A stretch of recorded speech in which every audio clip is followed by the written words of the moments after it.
Hey, listen, brothers and sisters, man. If you like what you hear, hit the subscribe button, man. Subscribe to this channel. And also, please, go to ISUPK.com and pay your tithe. Drop me some cash so we can move around this planet like we need to, man, and do the things we need to do. They're one west. They're one west. They're one west. They're one. Hey, listen, brothers and sisters, man. If you like what you hear, hit the subscribe button, man. Subscribe to this channel. And also, please, go to ISUPK.com and pay your tithe. Drop me some cash so we can move around this planet like we need to, man, and do the things we need to do.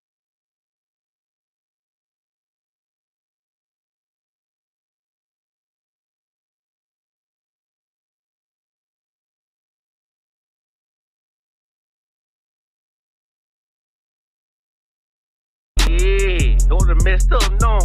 Bad news is to beat your home, nigga. Yeah. Who gon' get on his ass real quick one time? 144, baby. They say you get on, you gon' represent. I said, of course. Soon as they crank that beat, I ride that bitch just like a horse. She about to go dumb, yeah, bitch, me a whole car. Yeah, ain't know they call me Obi-Wan. I come with the force. You gon' ride, yeah, of course. Get it lit up like a torch. You either low or this low, so that bitch is either or. Yeah, I know them niggas ain't cut like that. I swear I'm too hardcore. Wait up, let me make a call right quick. I'ma start another war. I was hurrying when she left, but I don't care about anymore. I need a Vaseline like my Nina Puffer bar. Took a Zoc, watch the dark. Matter of fact, like a dart. Any problem, let them go. We gon' snatch they soul like Shane Shaw. Put them out of service, keep them tools like Miss Hopper Free. Try to hold me, it's way too late. I'm headed straight to the safe. Throw that one up like a trophy. I'm that nigga, ain't no debate. Told them boys we taking note. Call them up like set the date. This shit a piece of cake. Yeah, my bitches came from Whole Foods. Told them put on that top 3. Then bring me my house shoes. Don't make excuses, make moves. These niggas ungrateful, gotta show them UPK rules. I make hits like I can't lose. They said you get on, you gon' represent. I said of course. Soon as they crank that beat, I ride that bitch just like a horse. She about to go dumb, yeah, bitch, me a whole car. You ain't know they call me Obi-Wan. I come with the force. You gon' ride, yeah, of course. Get it lit up like a torch. You either low or this low, so that bitch is either or. Yeah, I know them niggas ain't cut like that. I swear I'm too hardcore. Yeah, I just got off the call. I'ma start another war. Spit a plate up with my niggas, get your knife and your fork. They ain't locked in with the code, and when you speaking to me fart. Yeah, I just took the floor. Ain't no cowards in my campaign. They can't stop the campaign. Tell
Hey, Shalom, how about Shimmy Shot Rocket Thumb? How Shema Thumb by Shimmy Shot. Preaching out on Mwanga Bar Tuesday night Brotherhood class. ISUPK under Commander Gianna. Since 1969, we've been teaching the truth. The blacks, Hispanics, Native Indians is the chosen people of God. Our oppressors, the devil, the Bible speaks of. It's a nice class. What we're going to talk about is Israel shall take the kingdom.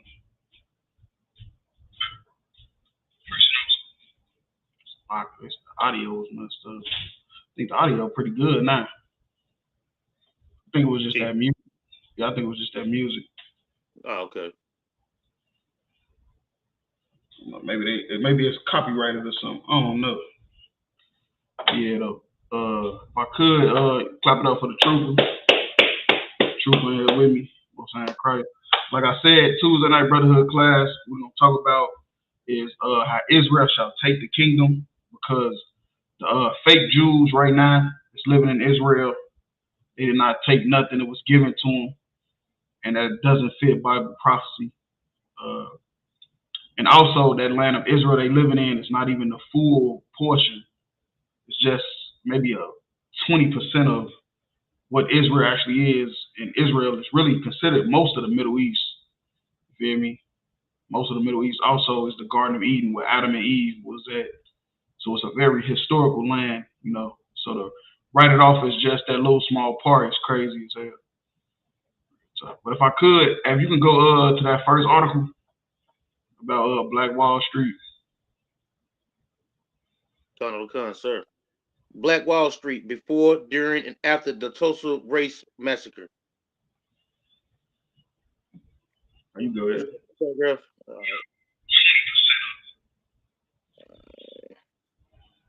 At the turn of the 20th century, African Americans founded and developed the Greenwood district of Tulsa, Oklahoma. Right. So I know a lot of people, you know, hear about Black Wall Street and stuff like that. And actually, they didn't even call it Black Wall Street. That's a nickname that was given to it like later on, because of the financial structure was similar to what they do on Wall Street, you know, down there in New York. And basically, Wall Street, it was a famous black neighborhood. You know, it was so rich during the time of the Great Depression. You know, where white people didn't even have indoor plumbing. You know, they didn't have resources. They didn't have medicine. You know, they was dying from all type of plagues and diseases. And while that was happening, you know, it was a little black neighborhood that was flourishing. You know, not even, 20, 30 years after, not even 30 years after slavery, we set up a black town and we did it on our own and we was flourishing. Like real talk, without no help. So the Jewish man got all type of aid and help to help establish the state of Israel, we know of, you know. But during that time, we didn't have no help. Like black people was getting lynched like it was nothing. Native Indians getting lynched like it was nothing. And we built a small black town that was flourishing like a major city. It was moving like a major city. And what another thing they don't say about Black Wall Street, you know what the first business was in Black Wall Street? No, sir, I don't. What'd you say? No, sir, I don't. The first black business in Black Wall Street, it was a grocery store. It was a grocery store. Like you would think the first business in Black Wall Street had to be a doctor. You hear me? It wasn't no sports back then, so of course it couldn't have been entertainment. It was a grocery store. That famous town that we know of to this day, Black Wall Street, Tulsa, Greenwood, Oklahoma, because a lot of people say Tulsa, but it's actually just a neighborhood inside of Tulsa called Greenwood. And it was built off a grocery store. That's what it started with. Once they got the grocery store down packed, all other ideas just went on top of the grocery store. They just built off the grocery store. We got food. We got nourishment. Now let's go build cars. Let's go build railroads. Let's go build hospitals. Let's go build schools. You know, let's just go build. And it all started with one grocery store. That's all they had. They had a grocery store. That was it. A lot of people don't know that. And off that one grocery store, it turned into this. But you go ahead. Built on what had formerly been Indian territory. The community grew and flourished as a black economic and cultural mecca. Right. Right. So it was black economic, which we don't have right now because the white man's the devil, and cultural mecca. And of course, we had culture, but they took our culture and, you know, gentrified our neighborhoods and destroyed it. You feel me? Now Harlem, New York, goddamn Starbucks. You feel me? Starbucks and white women jogging with their dogs and stuff. Like real talk. But and also it say it was built on Indian territory. So of course they had to remove the Indians, you feel me, to get a lot of that land that they had in that area anyway. That's when a white mob began a rampage through some 35 square blocks.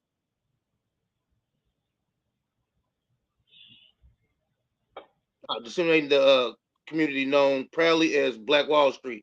Right. And then that's when a white mob destroyed it. 35 blocks we had to ourselves. We couldn't have 35 blocks. They gave the white Jewish man a whole country.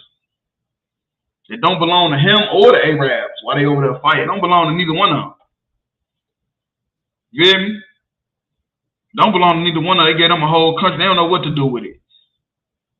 Nobody wants to visit it. Nobody, only people visit it is because of Jesus Christ. That's the funny part. You hear me? People go visit Israel and it ain't got nothing to do with Jewish people. You know, Jewish people don't believe in Jesus Christ. Or they don't, or I would rather, I'm gonna say this to be correct. They don't believe he was the last prophet or something like that. Some weird like that. They don't believe they think he was just another prophet. But anyway, people go over there because of Christianity, not even because of the Jewish man, because he made it great. People go over there because of their love for white Jesus, and they want to see where he was buried at, so-called, because of course we know he was a black man. But I'm just saying that's the reason why the tourism is so high over there, because the people that believe he was white want to go see where he died at, where this ancient, you know, being was at. It had nothing to do with what they've done with the, you know, country that was given to them. Armed rioters, many deputized by the local police, looted and burned down businesses, homes, schools, churches, a hospital, hotel, public library, newspaper offices, and more. Right. So, but with the backing of the police, because that's what you got to understand. For these white folks to get away with all the stuff they've done to us during slavery, since we've been free from slavery, the only way it could happen if they was deputized by the police. You hear me? They had to be deputized. They had to be given this authority. They had to be given this authority. There's no way they would even feel comfortable.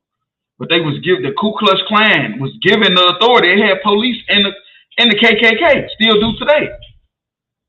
What they called in Mississippi that got arrested, they called the Goon Squad. And then in California, in Compton, it's a whole damn group of their ass.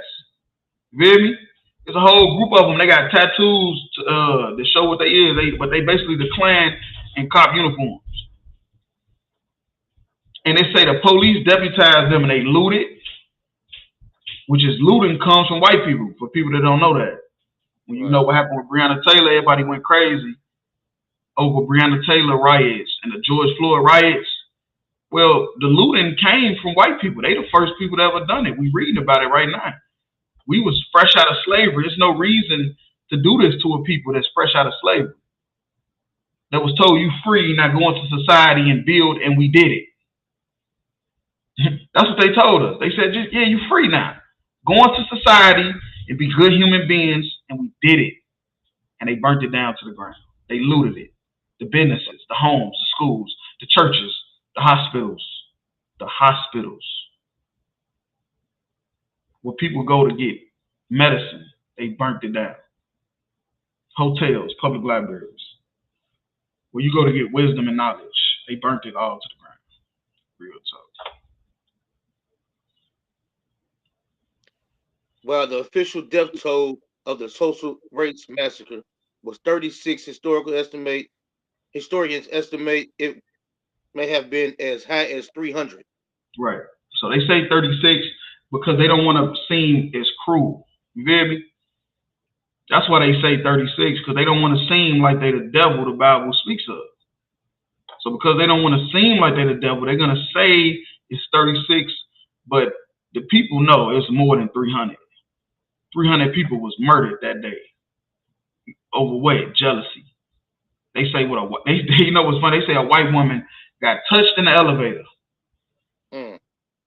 I guess Shannon Sharp would have had a field day there. They done a touching white girl. Shannon Sharp hopping on the first bus with his country ass. Mm. Like real talk. But yeah, though, man, they say a white woman is the reason behind this happening to this historically black town. You feel me? That all they tried to do was join. You know, they didn't try to take anything. They just went into society and just joined. Right. Build with each other, stayed with each other, and just joined. And it didn't work. It didn't work. They did nothing wrong. That's why I said at one point, white people gonna have to understand that you're gonna have to leave us alone first. You can't keep asking about the Bloods and the Crips and why black people don't want to work and why the women having all these kids with no fathers. First, you're gonna have to leave us the fuck alone. And once you leave us alone with all your damn military tactics and psychological warfare, then we can get back to doing stuff like this.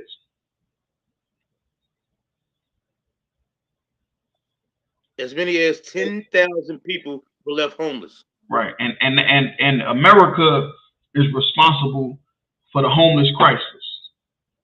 Because 10,000 people had homes and their homes was took away. They was left homeless. So when you go out on the street and you see homeless people, just know it's America's fault. It's not their fault. You see homeless people running up to your car begging for change, it's not their fault. It's America's fault. Because they do stuff that leave people homeless. And then tell them it's their fault. That's what they do. America does stuff, leave people homeless, and then just tell them it's their fault. It's your fault you're homeless. We didn't do anything wrong. We just burnt down your fucking neighborhood. We just burnt it to the ground because of a white lie. And now 10,000 people homeless, and oh, you need to fix yourself. Go get a job. We had jobs and businesses. You took it. You took it. Come on, man, stop it. But that's what happened when we tried to join with America. You feel me? Real talk. But yeah, so you could drop it. You go ahead and go to the next one.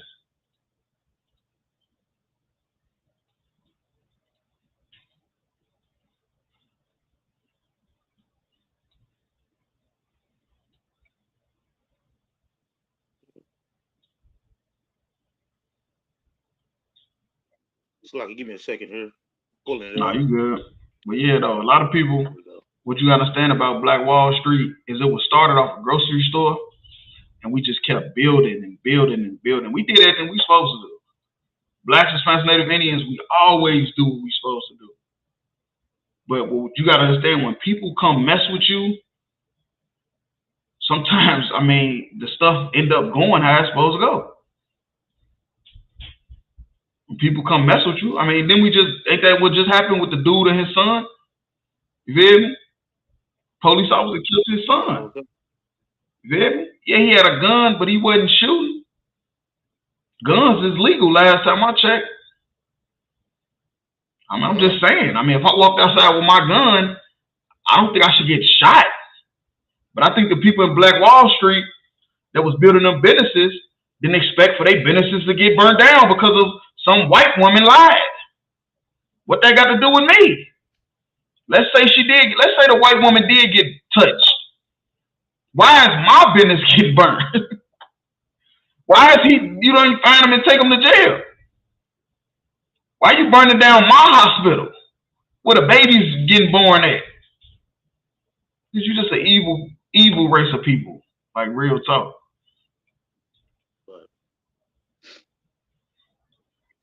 Jewish refugees from the Middle East and North Africa.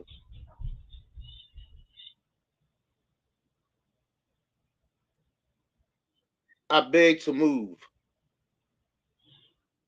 that this House has considered Jewish refugees from the Middle East and North Africa. So the Jewish people, they didn't take Israel. See, the kingdom is rulership of the planet. Israel, they run the planet, but it's more so because America's military might. So really, it's America that run the planet. You know, the Jewish people is just like they little brothers. And they didn't take Israel. They was given it. You feel me? They didn't take that little portion of Israel. They was given it because they had a military behind them. You feel me? There wasn't their military. They had their own agenda. So you had Jewish refugees in the Middle East and in North Africa. See, a lot they don't really talk about this. You know, they always just talk about the ones that was in Russia and Poland, you know, that Hitler rounded up, but they don't talk about the ones that was in the Middle East and in North Africa. You go ahead. It's a pleasure to serve under your chairmanship, Mr. Hollowbone, as we consider the most important matter. This important matter. In 1945, 856,000 Jewish people lived in the Middle East, North Africa, Gulf region. So, if I'm not mistaken, the end of World War II was around what, 1948? Sir, I believe so. Right. Okay. September 2nd, 1945 was the end of World War II. So at the end of World War II, which is when the Jewish people so-called was free, it was already almost 1 million Jewish people living in the Middle East and in Africa and in the Gulf region. You feel me? You know why? Because they never really knew where they was supposed to be. That's the funny part. You running around call yourself Jewish, but you living in Africa. You living in the Middle East. Why are you not in Israel? Why not? Why were you never in Israel? What were you doing in Africa and in the Middle East? A million? What were you doing in Poland and Russia? You feel me? That's because Israel ain't never even belonged to you. You never wanted to be there. Their ancestors took hold of that identity during the time of, I think it was the Ottoman Empire, because they didn't want to submit to the Arab religion and they didn't want to submit to Christianity. So they got in the middle and started claiming to be Jewish and following Judaism is what they call it now. That's why they was never in Israel, because they was white people that was like, we part of the Khazarian Empire, which was savages. And now our empire is kind of falling, and we got to join either the Arabs, or the Christians, which was black at the time. So it's like, okay, we're going to join these black Christians from the Byzantine Empire, or join the Arabs from the Ottoman Empire. White Arabs, really. You feel me? But that's just another topic. That's going off topic a little bit anyway. But anyway, that's why they wasn't in Israel to beginning, because they never was in Israel. They never was even there. They was in Poland and Russia and 1 million of them in Africa and the Middle East. It was never theirs to take. They just got placed there. Like real talk, you go ahead. Only about 4,500 remain. Almost all of them in Morocco and. Right, they in Morocco. What the hell is they doing in Morocco? Man, look, this is why Hitler was exterminating them. You hear me? They in all these different countries trying to oppress these people, talking about they the children of God. They in all these different countries. They ain't even never been to Israel. Look, if I'm lying, somebody tell me I'm lying. It just said in 1945. The World War II ended in 1945. The state of Israel didn't get established in 1948. End of 47, 48. So what are they doing in Morocco? That's because that's where they was at. Right. That's where they always was at. They was always scattered. They was in North Africa trying to oppress them. That's why the Africa was with Hitler. Them African countries was with Hitler. They was on Hitler's side. The Japanese was on Hitler's side because they was in all these different countries trying to oppress people instead of just in Israel. They didn't give a damn about no Israel. They gave a damn about taking everybody else's money, claiming to be Israel. Like real talk, you go ahead. Jewish people have lived continuously in the Middle East and North Africa for over 2,600 years. Yet, in just a few decades, they almost totally. Now, I'm not gonna say that that's accurate. That 2,600 years. That we ain't gonna take that. We're gonna take that with a grain of salt because we know Esau like to put a dub on them numbers. Like how he say the earth is 1 billion years old, all that goofy shit. That's not true. So we ain't gonna worry about that 20-something years. But what they is telling the truth about is all these Jewish people, how they was never even in Israel. They was never even there. Hitler started exterminating them. The countries that was on Hitler's side was down with it, and everybody went to war. That's why they went to war. That's why it was a real war where everybody joined in to pick a side. Like real talk.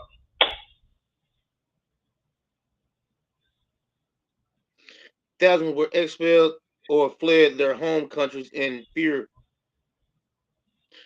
Around 850,000 were forced out or felt they had to leave following the United Nations decision to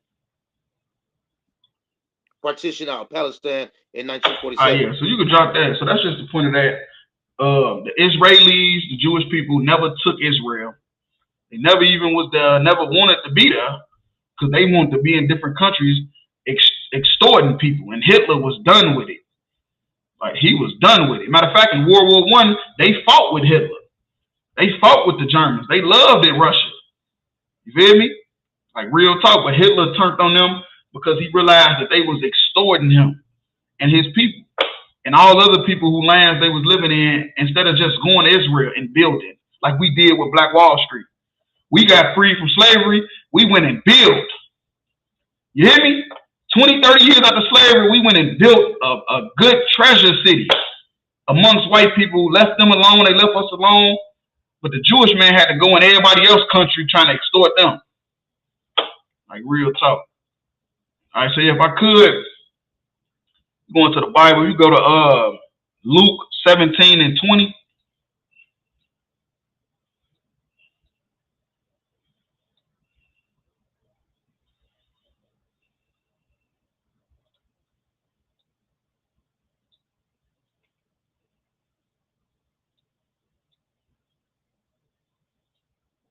And that was a hell of an article though. I ain't gonna lie, we might have to save that one. I ain't gonna lie to you. Might have to put that in my little note. They gonna try to get rid of that. They gonna try to get rid of that, real talk. But it's in all kind of books though. It's in all type of history books with Hitler. Like what we just read, that's in all kind of history books. It's just a lot of people don't read, you feel me? The book of Luke, chapter 17 and verse 20. And when he demanded of the Pharisees, when the kingdom of God shall come. Right. So, yeah, so right. So if I may, now the Pharisees, you feel me, was always questioning Christ, asking him questions because they ain't know nothing. The same way these Christians be all up in the chats, you feel me, trying to see what we doing, watching all our videos. Man, look, I'm gonna just be honest with you. The UPK, we deep, but we ain't that deep. Do you know how many videos is going viral right now of the UPK? Like real talk. Like it ain't just us sitting watching them over and over. We ain't got time to keep watching that shit over and over. It's these people out here that's supposed to be leaders is watching these videos. You feel me? And they wondering the same thing the Pharisees wondered. Man, I think these niggas might be right. So when is the kingdom coming? And that's what they asked in Christ. When the kingdom coming? Go ahead. He answered them and said, the kingdom of God cometh not with Right. observation. The kingdom of God cometh not with observation, which is just looking. You feel me?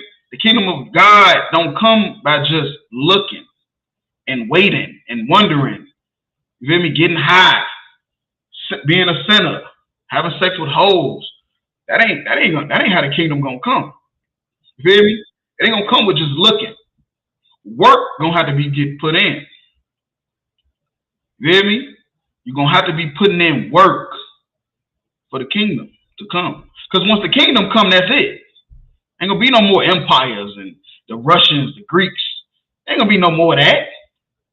It's done. That's a wrap. Your white best friend and your white woman, that stuff is over with. Ain't no more. I have a black friend and Karen's calling police on little black girls with a lemonade stand. That stuff is over with. Once the kingdom come, Christ's kingdom, that is it. That is blacks, Hispanics, Native Indians, rulership of the planet. But it's not going to come by just looking for it. Because the Lord, what you got to understand about the Lord is a day unto the Lord to him is like 1,000 years to us. So we waiting, but the Lord don't really feel like it's been that long. Like real talk. You go ahead. Going all the way to just 21. Verse 21. Neither shall they say, lo here, or lo there. For behold, the kingdom of God is within you. So it's not over here, it's not over there. It's not somewhere you go. You hear me? The kingdom of heaven, the kingdom of God is not somewhere like you go to find it. You know, because Israel is right there. We could just get on the plane. Goodbye, your mom. You got your passport? Okay, well, we ain't going nowhere then. Like, no, I was just talking. I ain't got mine yet either. I ain't been worried about it though. But that's my point though. We can just go to Israel if we want to. All we need is a passport. Get a passport, save up a couple dollars, boom, we there. And we back though in America because they're gonna say our visa expired. You feel me? So it's not somewhere you go. It's inside of you. The kingdom is inside of you. You feel me? You have to fight your demons. You got to fight your lust. You got to fight your temptations. And that's how the kingdom grows. Each and every one of us, blacks, Hispanics, Native Indians, have to submit to Christ.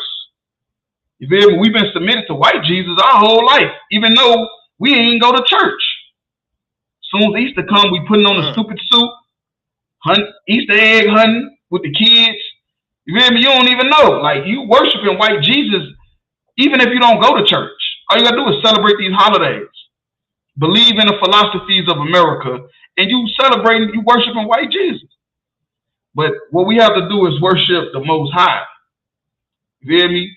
And that's what it means when it says inside of you. Like, we have to break these demons that's on our brain telling us this is okay to do this, it's okay to do that, when it goes against the Bible. Like, real talk. So if we ain't doing stuff right according to the Most High, then the kingdom ain't never coming. You hear me? Why would he fight for a kingdom for us if we just living just like the people that he hates? If we believe in doing everything the people that God hates do, what's the point of fighting for the kingdom? Don't even make sense. That's why Christ is telling them it's inside of you. And y'all niggas is wicked. Because the Pharisees was wicked. Like, real talk. I say you could drop that and you can go to Daniel 7 and 17 in the Old Testament. Old Testament.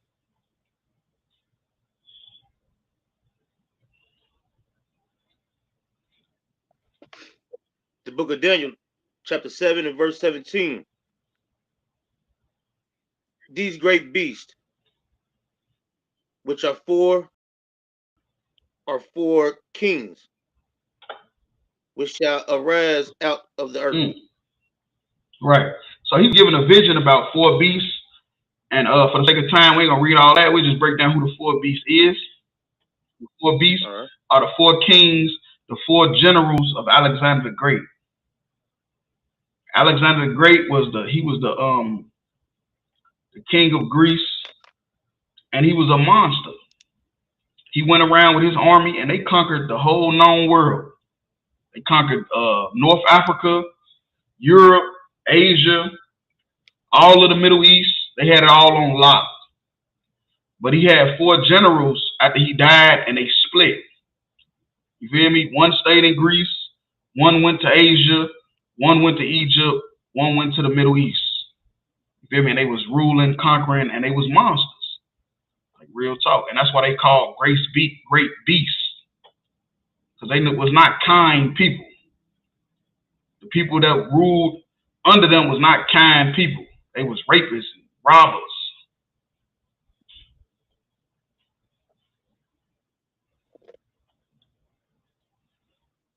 Verse 18. But the saints of the Most High shall take be given. Shall take the kingdom. We ain't gonna be given nothing. It say we gonna take the kingdom. We ain't gonna be placed there. The white Jewish man was just placed there. He didn't know where he was supposed to go. He all the way in Morocco. He walking around talking about he's Jewish. He's a real Jew, and he walking around in Morocco. He in Libya, in North Africa. What the hell are you doing there? You hear me? And this is why he was there. He was there because of this scripture we bringing out right here. You hear me? Them 4 generals, they spread it out and went to all type of different places and took men with them and children with them, and they made societies. You feel me? That's how the white Jewish man got in all these different places, because he's not a Jew. He's just a white man. Like real talk. And the Bible say we're going to take the kingdom. We ain't going to be given it. We ain't going to be placed there because America was nice. We're going to take the kingdom. How we going to do that? Under a black man, the world called Jesus Christ. Under him, we're going to take the kingdom. It's going to be ours. Go ahead. And possess the kingdom forever. Forever. Even forever and ever. Forever. He had to emphasize it. Because Daniel was a prophet of God. So he knew once we do that, once the saints, which is Israelites that repented, which is what we all are. We all are sinners that was once sinners, and we repented. And we serving the Most High.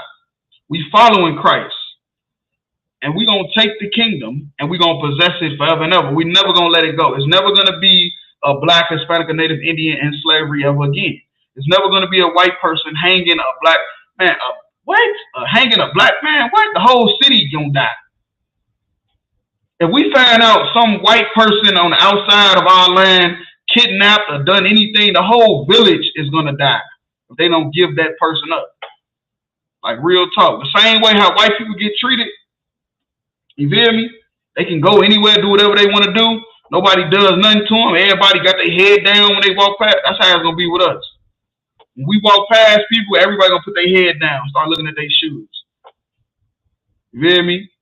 Everybody going to start looking at the ground. So they're going to know that we the saints. And they're going to know we took the kingdom. It wasn't nothing was given us. We took it from y'all. Same people y'all looked down on. Y'all thought was nothing.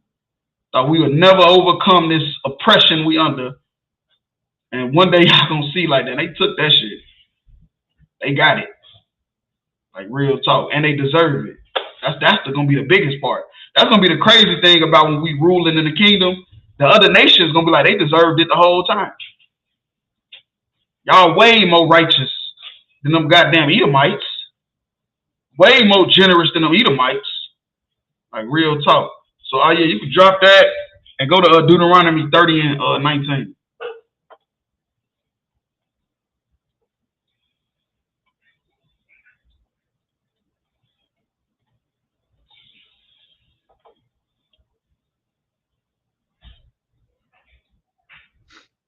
The book of Deuteronomy, chapter 30 and verse 19. I call heaven and earth to record this day against you. Right. And so basically, Moses is saying, it's kind of like when you say, like, how people be like, man, on my mama, so I swear to this or swear that. You feel me? That was like kind of old school way of swearing. You feel me? But of course, we don't, like, you can't swear on the Most High, nothing like that. That's not our culture to do that. That's Christianity and stuff like that. So that's why he say, I call record from heaven and earth. You feel me? Like basically saying the Most High sees fit what I'm about to say. What I'm about to say, the Most High sees fit that this is real serious.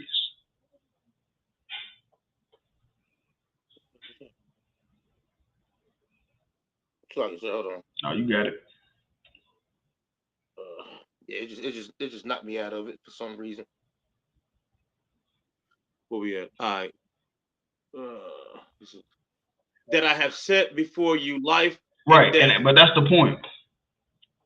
That's what Christ was talking about when he say that the kingdom is in you. Because since the time of Moses, what's been in front of us every day is life and death. You hear me? We choosing either life or death.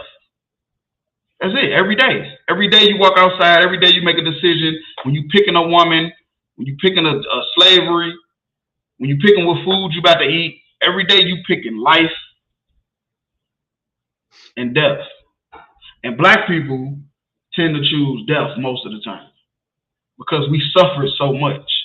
We've been suffering since Adam and Eve. We've been suffering because we can't do what we want to do. Every nation on the planet can do what they want to do, and that's because they never got the covenant. You hear me? We got that covenant. We got the blessing of ruling the planet forever and ever, and we chose to be average people. We chose to be regular, degular niggas and turned up Tina. That's what we chose to be.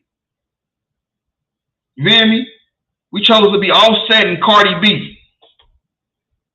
That's what we chose. We was chose to rule the planet. We said, man, being Jay-Z and Beyonce is good enough. I'm cool with that. That's cool. I don't need to rule the planet. We don't need to make sure all blacks, Hispanics, Native Indians are always straight. I just want to have fun and do what I want to do right now. And that's what Moses is saying. I set before you life and death. And I call this record from heaven and earth. Go ahead. Blessings and right, curses. Blessings and curses. Because that's what you get. If you choose life, you get a blessing. If you choose death, you get cursed. And that's what's been happening to us. We've been cursed. If you just walk up to people and ask them, that's a street talk question. Just walk up to people and ask, hey, if you had to say at all the people on the planet, is it just seem like one group of people is cursed? And most of them will say black people. I say, yeah, because they just seem like they can't get right. You know what I mean? It seems like black, Hispanics, they just can't get right. Like it's just something wrong. We just don't know what to do. What it is we ain't serving God and nobody else has to. Everybody else can smoke weed. They can be whores. They can be whoremongers. They can be drug addicts, drug dealers. But if we do it, we get cursed because that's not us. That's not what we was ever chosen to be. We was chosen to be better than everybody else.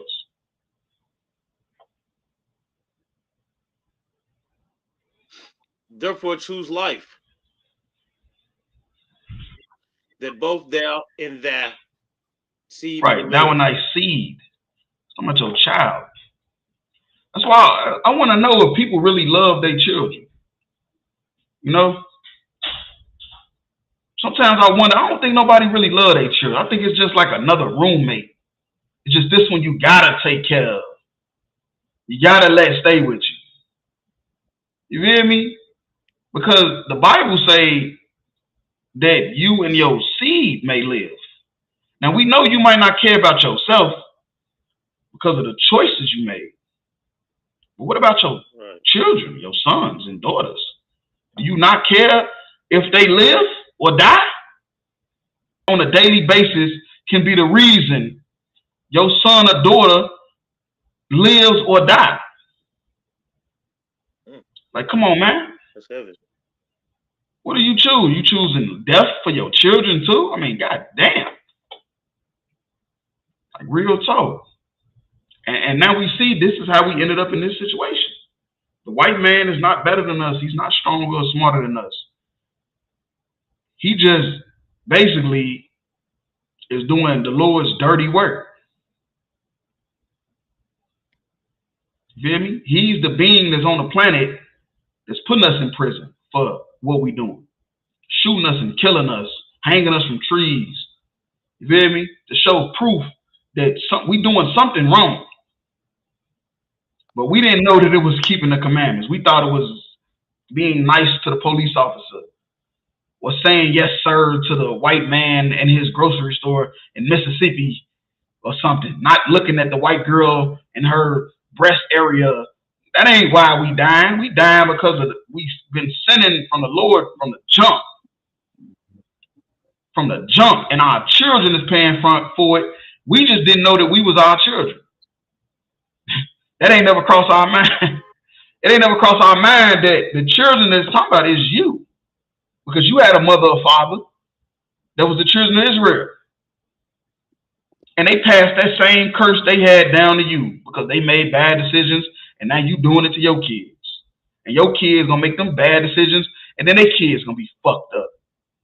And then we ain't gonna never get the damn kingdom. And the kingdom just keep sitting inside of us. Christ said the kingdom is in you. It's just going to keep sitting there. That's what it looked like.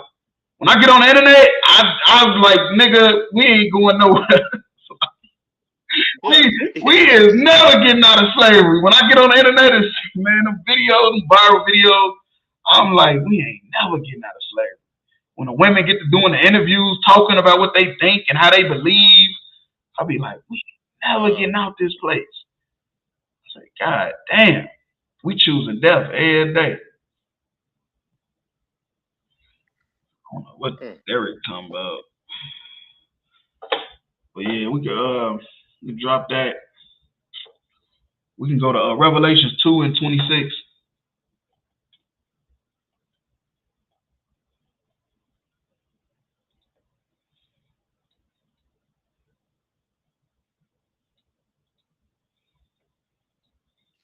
The book of Revelation chapter 2 and verse 26. And he that overcometh and keepeth my word unto the end.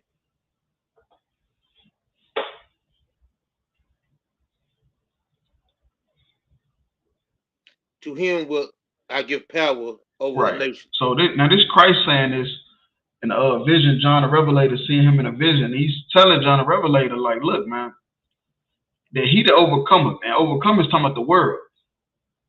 You feel me? Because the world is fun and pleasure. Everything out there is fun and pleasure. All the food is good, but it's bad for your health. You feel me? It's like real talk. They got seafood restaurants on every corner. Like I'm just keeping it real with you. They got strip clubs everywhere. Down here in Kentucky, they got a whole street full of strip clubs. There ain't one regular bar on that street. Nothing but strip clubs. In the world, it's nothing but fun out there. It's nothing but fun. But it's sin and it's evil. I almost said something. It's sin and it's evil. And it's not gonna help us in the long run. It's not. It's gonna make you, temporarily have pleasure. But when you look generations later, you're gonna see it ain't do nothing but destroy us. Some daughter seeing her mama on a stripper pole, come home with a bunch of ones. You feel me? Some father coming in the house with drug money. You feel me? It's all temporary. He say, he that overcometh and keepeth my works unto the end, to him I will give power over the nations. That's how we take the kingdom. You feel me? We take the kingdom by doing the work. You feel me? Doing the work, keeping the works that Christ taught us. You feel me? We was taught that this was written to everybody. This was not written to everybody. You feel me? Like real talk. Nobody is keeping the commandments. So if it was written to everybody, then nobody cares about Christ. But that's what this is talking about. Like real talk. You can go ahead to 27. verse 27. And he shall rule them with a rod Right, of and iron. he shall rule them with a rod of iron. That's a fact, man. That's a fact. Don't you want to rule with a rod of iron? Don't you want to rule the planet? Don't you want your sons and daughters to want for nothing? Or maybe you like struggling. Maybe the struggle is just in our DNA. Maybe the struggle just so much in our DNA, that's all we know. That's all we care about is struggling. Maybe if we get up a little bit, then we start finding reasons to backstab people. Like real talk. But that's why I really 100% believe a lot of people that's rich still get high. Like real talk.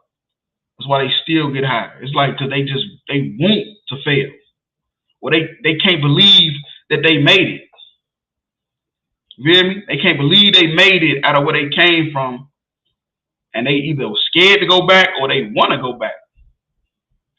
Like real talk.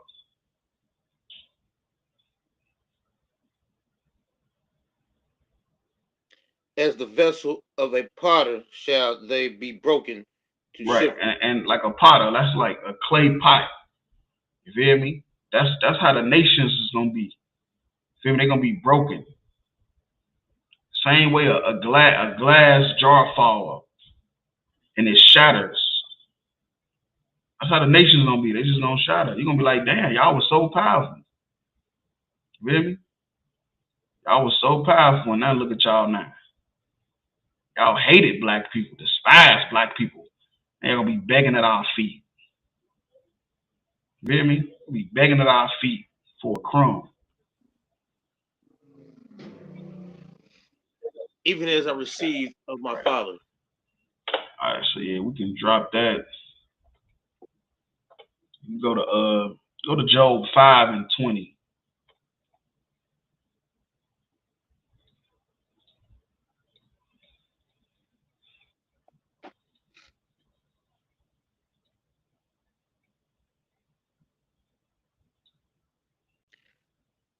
The book of Job, chapter 5 and verse 20. In famine he shall redeem thee from death. Right. So now what you gotta know what famine is, that's talking about shortages. Most of the time it's talking about food shortages. And in famine, we're gonna be redeemed from death. From all of the stuff that happened to us. You hear me? All of the death and destruction that the so-called white man did to us. The Bible say we're gonna be redeemed from famine, from food shortages. You hear me? They're gonna be short on eggs. You hear me? Animals gonna start dying that they never would have thought died. You hear me? Grocery stores gonna be empty. We seen that with COVID, so we know it's possible. See what happened with COVID? Ain't nobody know what was about to happen.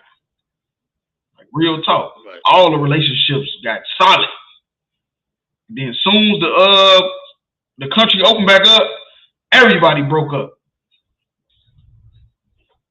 Everybody got divorced. Divorce rate sky high because everybody wanted to go have fun because they thought the world was coming to an end. Real talk. But yeah, and famine, we're gonna be redeemed from death and famine. A lot of the stuff that's gonna happen to save us is gonna be spiritual stuff. It's not gonna be nothing you can do. You know, that's why I pray for that brother that ran over that cop with that car, because that ain't gonna work. I understand his pain, but they deserve so much more than that. And the Lord basically he ain't gonna let us be crash outs. You hear me? That's another thing. I don't know if people know it or not. You're not allowed to be a crash out. You hear me? You serving the Lord, you doing what the Lord said to do, you're not allowed to be a crash out. Like real talk. We taking all the crash outs and turning them into priests. Like real talk. And they could put all that anger and ambition and all that towards the work of the Lord. Because we're going to let the Lord redeem us from death.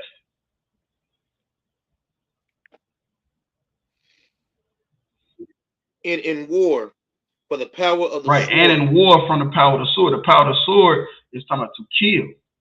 Who has the power of the sword? So-called white man, and he's doing it. He just killed the little boy in Cincinnati, running with a gun. I think guns is legal in Cincinnati. I'm just saying, like, you can't kill nobody for having a gun no more. They in most states they legal, and in some states they illegal. I understand that, but if he has a gun, that's not a right to kill somebody, especially if they running. You feel me? They running with their back turned. Like, come on, man. But they got the power of the sword. And how we gonna be redeemed from that type of activity is war. It's gonna be wars and rumors of wars. You feel me? People don't know. Tens of millions of people die in these wars. You feel me? These wars, they keep happening, even the small ones, even the little ones like Kuwait and stuff like that. And hundreds of thousands of these white folks be dying in them wars. And that's the lowest judgment. Like, real talk. That's their judgment. You kill one black person, all right, I'm sending 10 million of y'all to Iraq. And only 3 million of y'all coming home. Like, real talk. You want to you hanging black people in America? I'm sending all your sons to fight because he killed 6 million Jews. I'm sending all your sons to go die to fight him because he killed 6 million Jewish people. You want to hang black people? You want to pull them over in a car and beat them? All right, I'm sending your sons to the next war to die. Sending them to Vietnam. And I'm gonna let the damn Viet Cong tear y'all ass up. Like, real talk, we gotta understand, like, the wisdom of the Lord. We don't really gotta do nothing to defend ourselves for what they done. The Lord is gonna handle it, and then that saves you from being a crash out. And now you here to raise your kids. You feel me?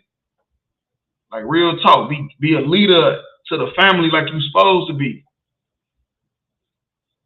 Good. We're going all the way to 23. Verse 21. Thou shalt be hid from the scourge of the tongue. Neither shall thou be afraid of destruction. Right, the scourge of the tongue. You feel me? That's like a whip. You feel me? So when all this bad stuff they saying about black people, you know, it's Chinese people calling us niggas. Right after the Sinners movie came out, about the Chinese people working in the black neighborhood and stuff like that. You know, Chinese people that got rich off black people, and they still call us niggas. Still tell us hurry up and buy. Still look at us like we thugs and criminals. And the school, we're gonna be safe from that. You hear me? We're gonna be hidden from the scourge of the tongue. People ain't gonna be saying stuff like that no more.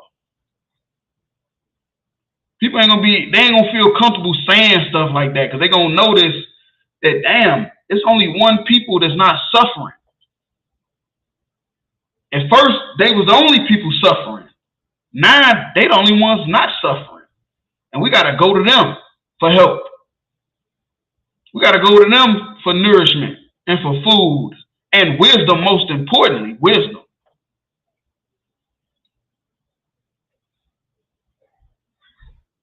Verse 22. My bad.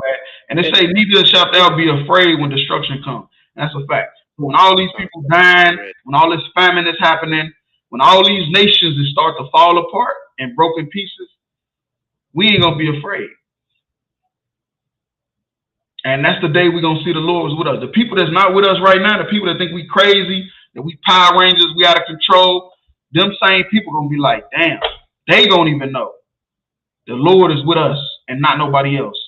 And if that's true, then what them niggas on that corner was saying was right. They was right about that. We thought they was preaching hate. They was telling the truth. They was trying to save us. You feel me? Real talk. They didn't want us to die, but we wanted to die.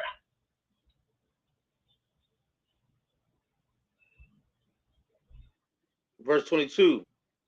At destruction and famine, they shall left.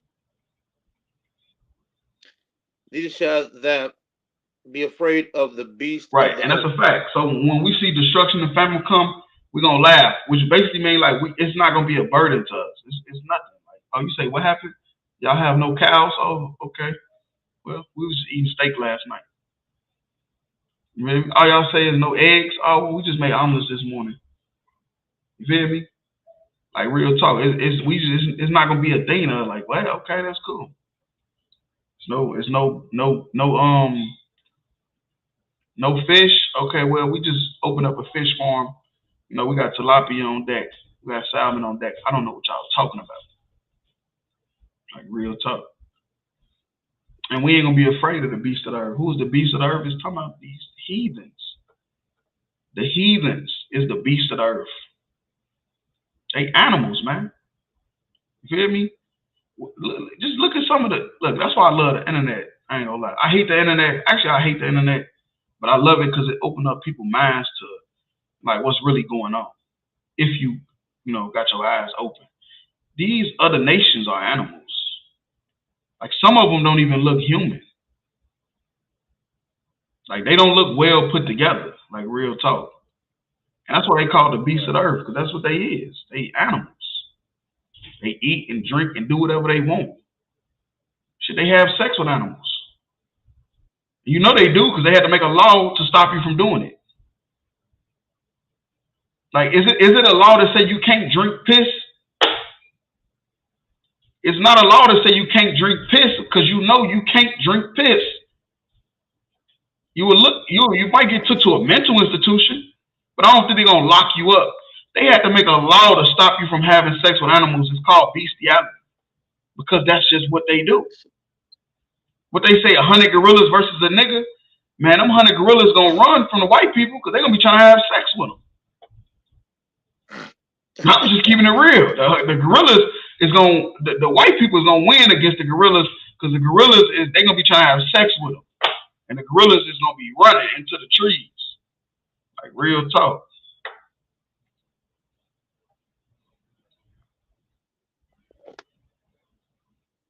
Verse 23. But that shall be in league with the stones. Right, and we'll be in league with the stones of the field, which is basically saying we're gonna be at peace, and we're gonna be following the Lord, and we're gonna be doing what the Lord wants us to do. You feel me? Because a stone does what you want a stone to do. That's why I say in league with stones. You feel me? That means like we on the same accord, we on the same type of time. Just like an NBA team, they in the NBA, the National Basketball League. You feel me? The Chicago Bears and the Chicago Bulls is not in the same league. They in two different leagues. You feel me? But the Cubs and the Sox is in the same league. The Bears and the Giants is in the same league. And it's saying we're going to be in a league with stones. It's basically saying we're going to be doing the same thing. You feel me? We're going to be doing the same thing, which is nothing. It's doing what we supposed to do. You feel me?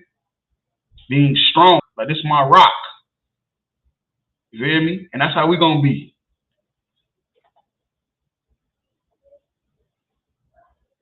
And the beast of the field shall be at peace. Right, and that's a fact. And our enemies definitely going to be at peace with us because we following the Lord. You feel me? And when you following the Lord, definitely the enemy's going to be at peace with you. They ain't going to be able to touch you. Like, real tough. All right, so you can drop that. You can go to Matthew 5:3.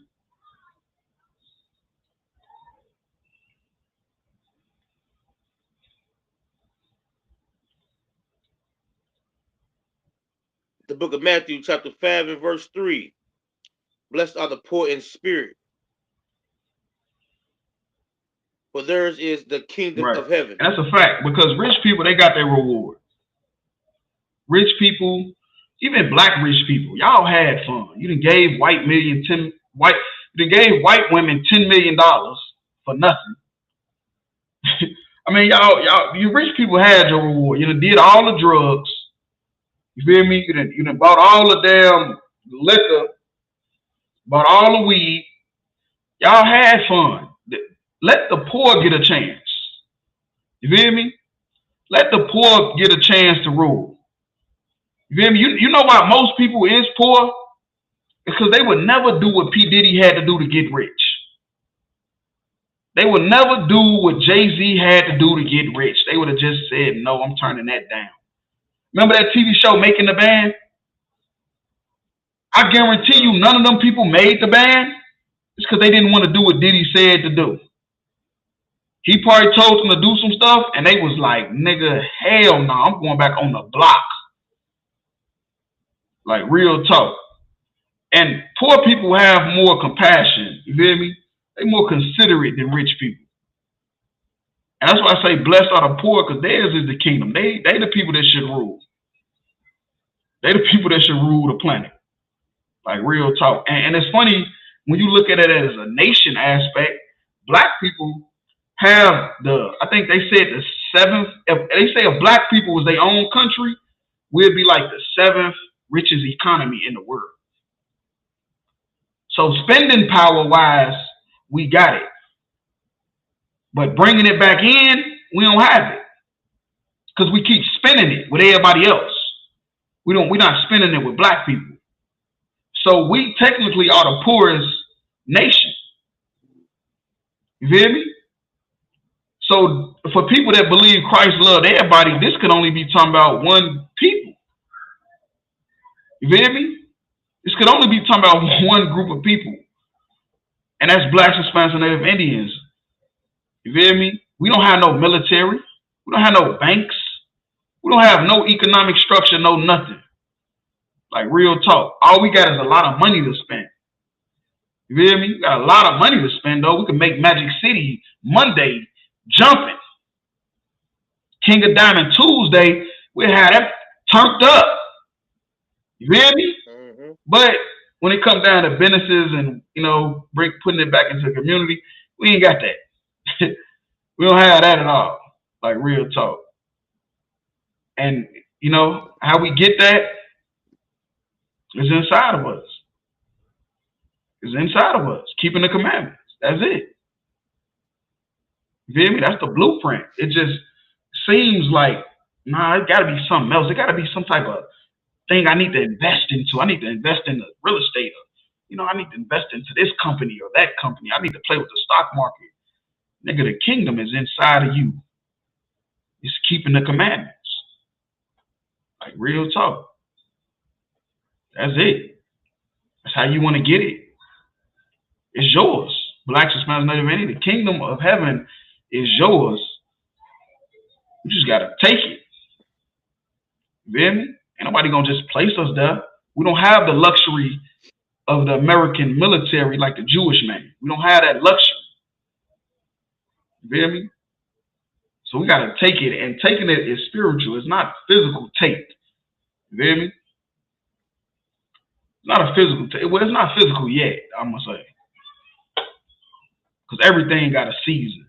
Everything got a time, everything got a season, got a place. And it's not the time for taking it. It's a spiritual take. Like real talk. So yeah, you could drop that if I could. You go to Hebrews 10 and 28.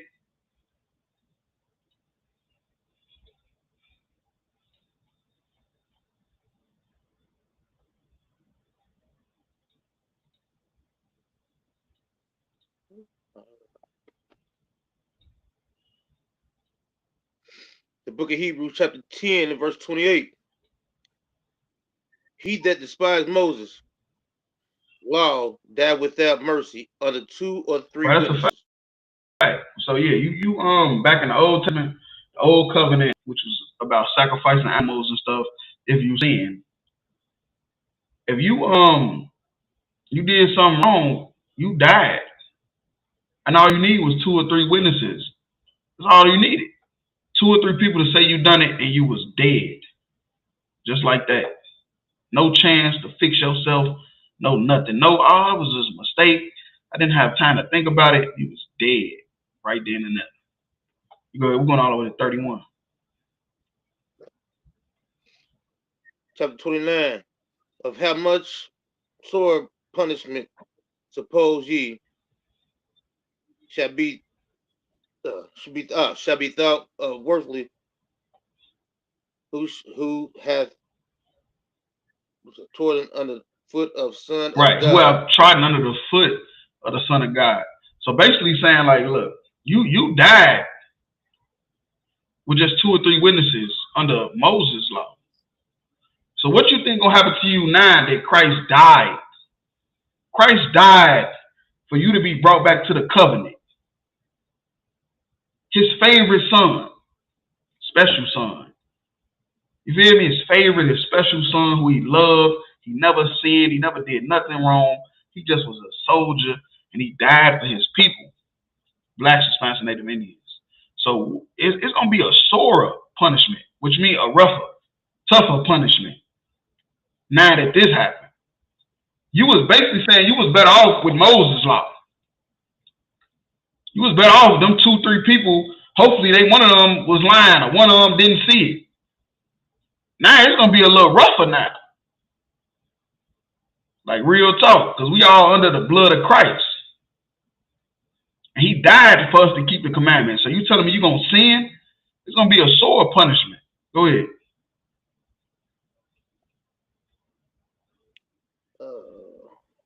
And have counted the blood of the covenant wherewith. Now you go ahead. Wherewith he was sacrificed, an unholy thing, and have done despite unto the Spirit of grace. Right. So that's an unholy thing. You feel me? That's an unholy thing to basically sin after Christ died for your sins. But Christians, you're an idiot. Christians is stupid, ain't they? I'm gonna just say that sidebar. If you're a Christian, you go to church on Sunday, you're stupid.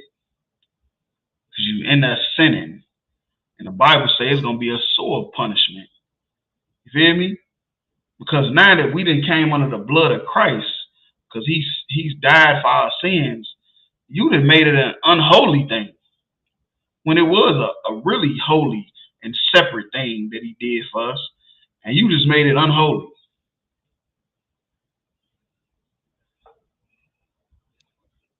Verse 30. For we know him that have said, vengeance belongeth unto me. And that's a fact. So, and that's what the Lord say. Vengeance belongeth unto me. You feel me? So the priests under Moses' law ain't gonna kill you. God is gonna kill you this time. You feel me? God is gonna kill you now because his son died for your sins, and you basically made it an unholy thing. And vengeance is gonna be of the Lord.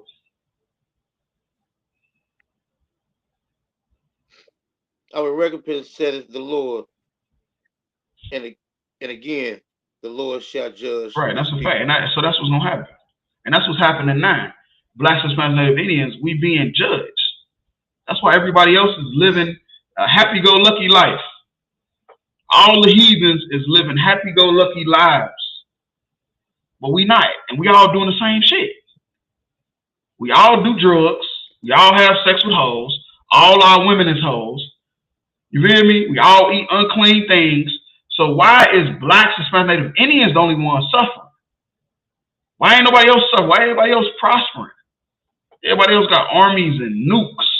The damn Japanese over there eat squid and fucking all type of nasty fish. But they got nuclear bombs and air forces, submarines. How?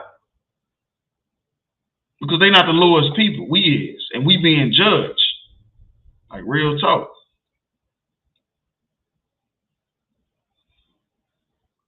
Verse 31. And it is a fearful thing to fall into the hands of the living God. So it's time to get our affairs in order. It's time to get our stuff straight. Christ died for us. You was a sinner. You didn't know it. You learned. You fighting your demons. You fighting temptations. Keep fighting. Because that's the kingdom that's in you. It's fighting them demons. Because it's a fearful thing to fall into the hands of the living God. You feel me? That's a terrible thing. Like real talk. Because we don't know what the Lord will do to you. Moses and them just cut your head off. The Lord might give you a disease. You feel me? He might give you schizophrenia. He might give you ailments. You feel me? All type of stuff he'll do to you. It's a terrible thing to fall into the hand of the living God.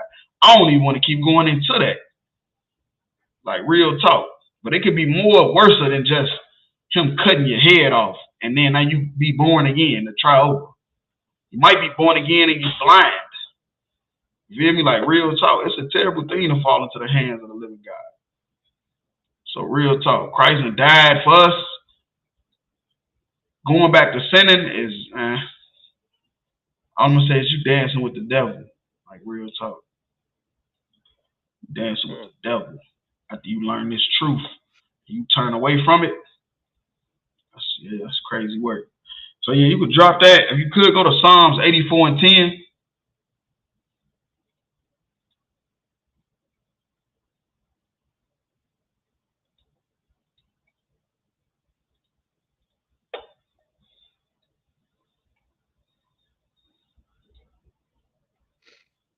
The book of Psalms, chapter 84, verse 10. For a day in that course is better than 1,000. Right. So this is King David. He's talking about the Lord. He's saying like, and he's the king. That's the crazy part. But he's saying a day in the courts, just one day is better than 1,000 days than to not be. To be under the Lord's authority, his wisdom, just one day is better than 1,000. You hear me? One day is better than 1,000 days outside. One day in the truth is better than 1,000 days outside of the truth. That's basically what he's saying. You hear me? And that's another reason why when people leave the truth, they keep their Hebrew name.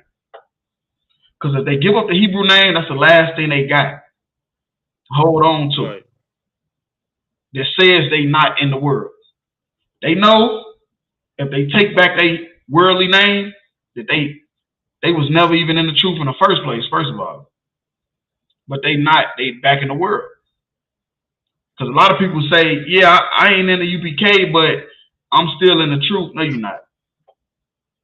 No, you're not. You're a liar. You know how you know you're lying? Because nobody sees you. Nobody knows you. You feel me? Anybody can name themselves a Hebrew name. Yeah, we gave you a Hebrew name. Give it back. All the brothers and sisters that left the truth, give the name back. What's so hard about it? You don't want to give it back because one day in here is better than any day you ever had out there.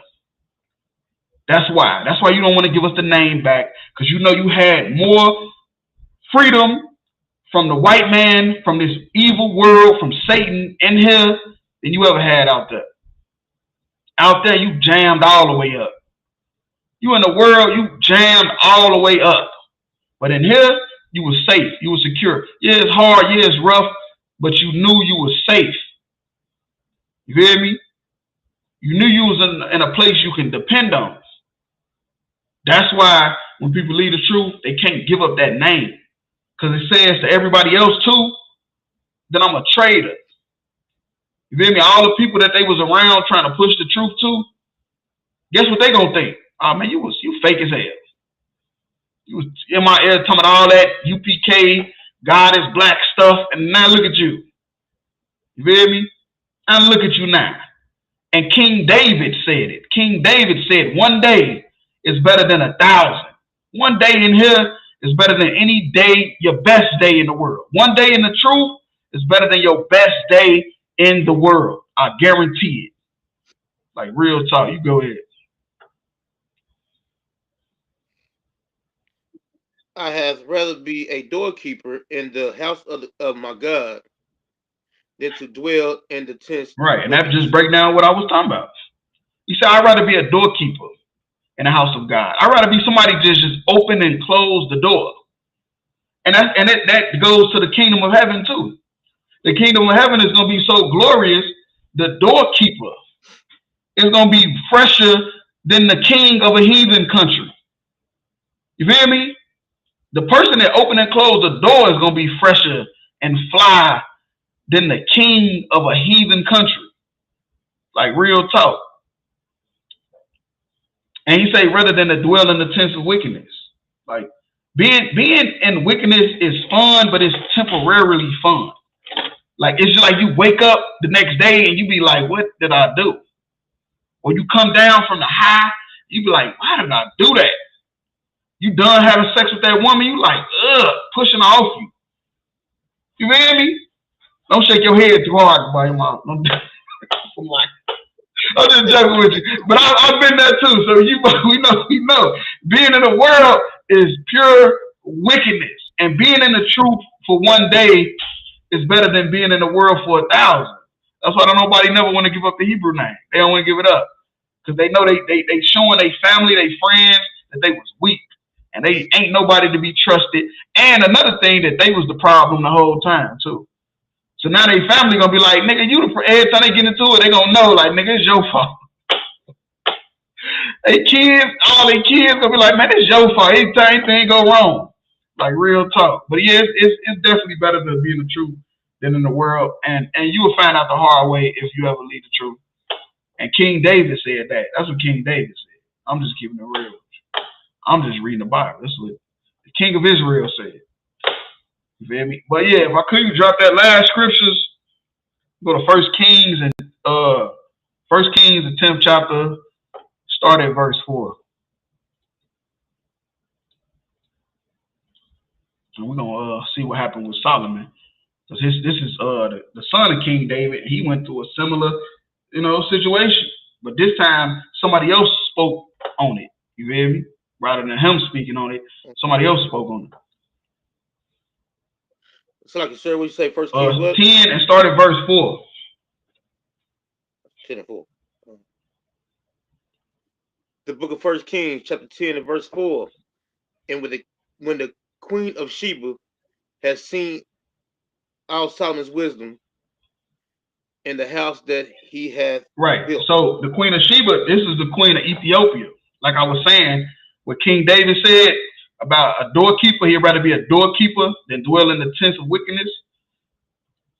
That's what she's saying. You feel me? She's a queen. And she's seeing everything that's going on in Israel, and it's just amazing.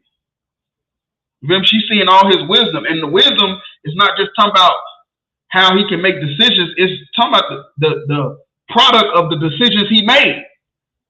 Because wisdom ain't just all about what's in your head. It's the product of people following the direction. And she's saying, like, damn, you came up with all this? This is amazing. Like, real talk.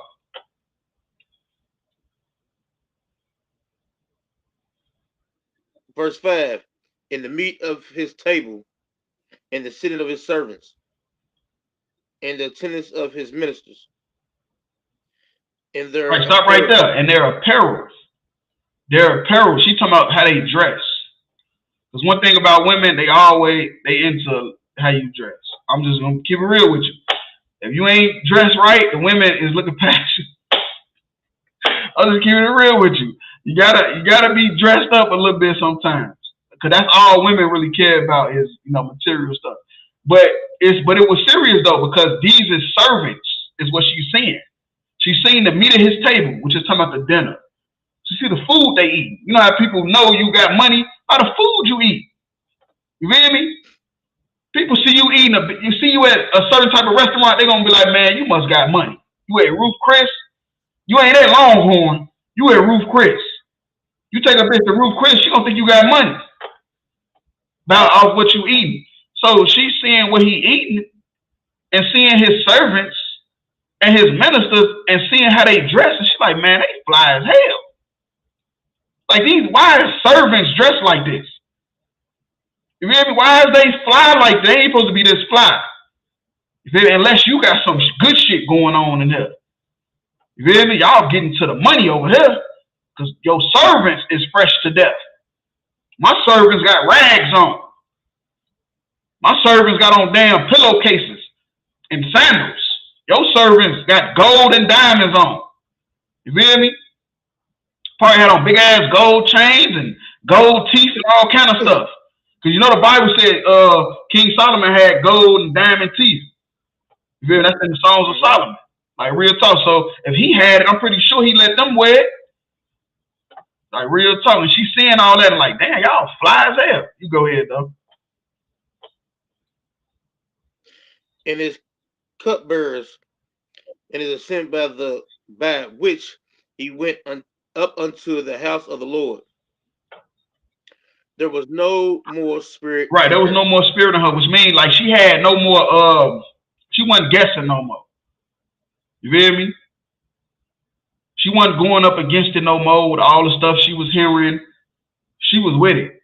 You feel me? That spirit of discernment that she had, like, oh no, that's y'all just talking. Y'all putting the gas on, y'all gassing it up, y'all putting the dub on it.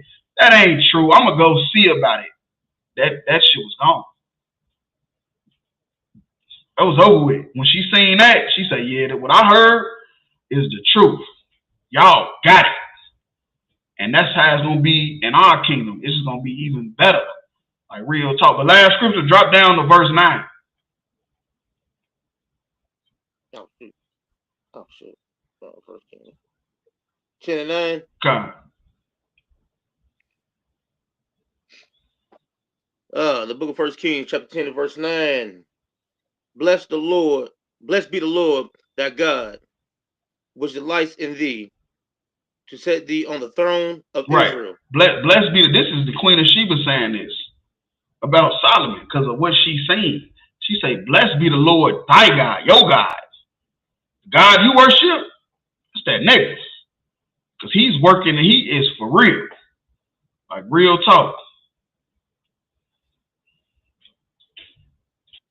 Because the Lord loved Israel. He did what? He did what? Lord love Israel. The Lord loved Israel forever. This is the Queen of Sheba saying this. She's a heathen. But she's seeing from what she's seen in Israel with Solomon and his servants and his ministers. She like, damn, the Lord is with y'all.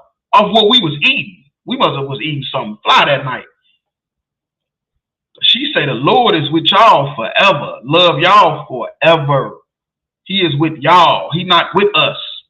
He not with all other Africans, the heathens, everybody round about. The Lord is of God of Israel is with y'all forever.